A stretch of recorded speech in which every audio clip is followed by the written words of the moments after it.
প্রিয় চাকরি প্রত্যাশী, গতকাল অনুষ্ঠিত ফরিদপুর সিভিল সার্জন কার্যালয়ে ঠিক কত মার্ক পেলে চাকরি নিশ্চিত এবং সম্পূর্ণ প্রশ্ন সমাধানটি দেখতে পারবেন আজকের এই ভিডিওতে।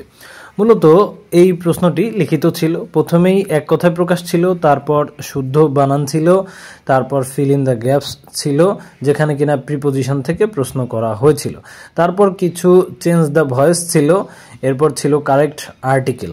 তো মূলত বাংলা এবং ইংরেজি অংশ অতটা কঠিন ছিল না, বরাবরের মতো লিখিত পরীক্ষায় ট্রান্সলেশন ছিল।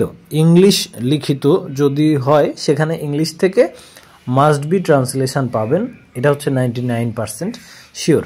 তো প্রিয় চাকরি প্রত্যাশী, আমাদের স্বাস্থ্য সহকারী বই থেকে অসংখ্য প্রশ্ন কমন ছিল।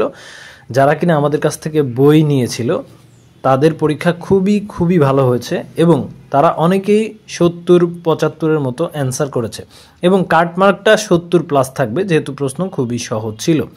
উৎপাদক বিশ্লেষণ থেকে যে ম্যাথটা এসেছে একটু জটিল ছিল, তাই অনেকেই এই ম্যাথটা করতে পারে নাই। এরপর মান নির্ণয় থেকে একটা ম্যাথ ছিল যেটা আমাদের বই থেকে হুবহু প্রশ্ন কমন এসেছে। তারপর সাধারণ জ্ঞানের যে কিছুটা অংশ ছিল এটাও ছিল অত্যন্ত গুরুত্বপূর্ণ।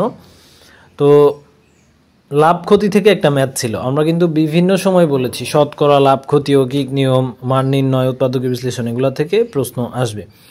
তো ওই ম্যাথটার লাস্ট অংশ এই যে ইপিআই এর পূর্ণরূপ কি, এটা কিন্তু বিভিন্ন জায়গায় সিভিল সার্জন কার্যালয়ে প্রশ্ন হয়েছে।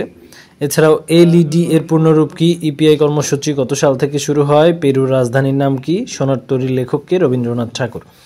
বিশ্ব স্বাস্থ্য দিবস কবে, 7 এপ্রিল। মুক্তিযুদ্ধের কয়টি সেক্টর ছিল, 11টি।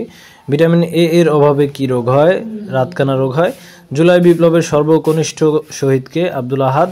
ধলেশ্বরীর শাখা নদীর নাম কি, বুড়িগঙ্গা। সবচেয়ে বেশিবার ব্যালন ডিওর জেতেন কে, লিওনেল মেসি।